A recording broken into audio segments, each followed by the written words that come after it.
Hi guys, and welcome to Alistair Coral Photography. Now in this video I'm going to show you how to get a perfect white, and we're going to be using this outfit to achieve a really cool high key look. Now firstly, if you're going to shoot on white, you need to be overexposing the white backdrop. Okay, because what a lot of the people do is they underexpose it and it comes out like a grey. So what we are going to be doing is, whatever the correct exposure it is, we're going to go over by one stop. So if I take a shot now, you're going to see in my camera, it's absolute pure white. I'm just going to quickly do that. Okay. And for this, I would recommend as well having two lights bouncing either side, so it is balanced either side with a pure white. Now with this outfit, it's very, very sparkly. Rosa looks amazing in it. And to go with the hard lighting, we're going to use a beauty dish. So Rosa, could I get you a little step forward if that's okay?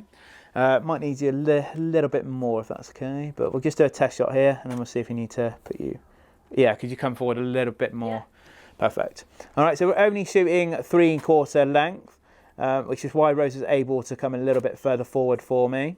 So this beauty dish is illuminating Rosa correctly, but what we need to be showing you is when you do high key photography, when you're hitting your lights against the white backdrop, you are actually turning this into a whopping great big light source. So as much as light's hitting the backdrop, it's going to be hitting further forward. Okay, and what a lot of people get wrong is they overexpose it so much. Oh, I'm gonna have to pop it in this trigger. They overexpose it so much that they actually get a haze a haze in their photos, which I'm going to actually show you. So what we need to be doing is making sure that when we light up our white backdrop, Rosa is actually a silhouette or close to. So that's how we know, so that we don't get too much light wrapped around, and that's looking pretty good so far. Now, what could happen and what people get wrong is when they overexpose it, you're going to get this hazy effect, which I'm just going to turn up these lights by one more stop just to show you this. And they're both on the same power again. And what you'll notice in my images is they're going to get a little bit hazy and the light's going to wrap around Rosa quite a bit here. So if you can see from the examples. And you end up losing a lot of the detail as well within the outfit.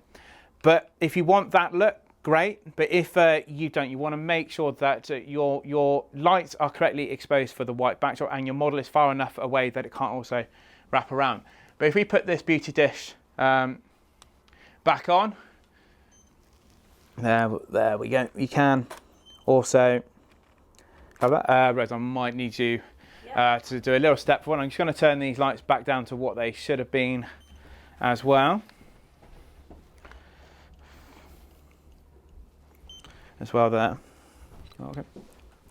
And we're just going to do a couple more shots just to check that that is correct. Now what can also happen with a high key lighting setup is as models are posing, they end up walking backwards. So it is worth every so often just checking that the model is in a similar or the same spot. So Rose, if you want to do poses but slowly start walking backwards, okay, you're then going to see the other way in which light starts wrapping around, because the model gets too close to the white backdrop. All right, so we're just going to do a couple more, and then slowly Rose's going to start walking backwards, and you're going to see the light's going to wrap around more and more and more.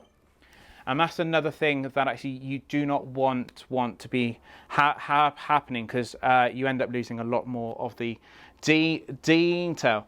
Now we're just going to do a few more shots of this outfit. Now this lighting setup you can do for any kinds of photo shoots you like, so it is pretty universal. I would recommend using a 3-light setup for this at least, because you definitely want the 2 lights bouncing off each side.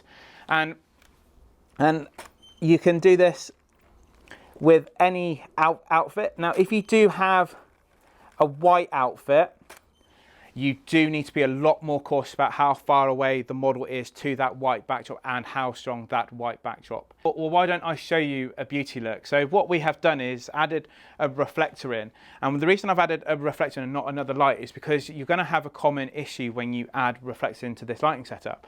All the light that's going to bounce from the back is going to bounce here and then bounce on to Rosa. So what you now suddenly got to do is balance your main light again, because it's got all this extra light hitting Rosa here. So what you may end up finding is you're going to turn your main light down by maybe a stop because you've got all this extra light coming in. Now this is actually a clamshell lighting setup. So if we do some shots now, you're going to actually see that it's going to illuminate Rosa, but it's also going to lift off the sequins on the dress too. So you will get a really lovely effect with this here. Now you will get a similar effect if you do use a strip light, but as this is silver and it's a larger surface area, you will get a lot more light bounce back, and it's not as easy to control it as if you are using a studio light. So it is worth bearing in mind when you are doing this, and I hope you have actually enjoyed the video and you've enjoyed the last little section, and I promise I will now see you in the next one. Cheers guys.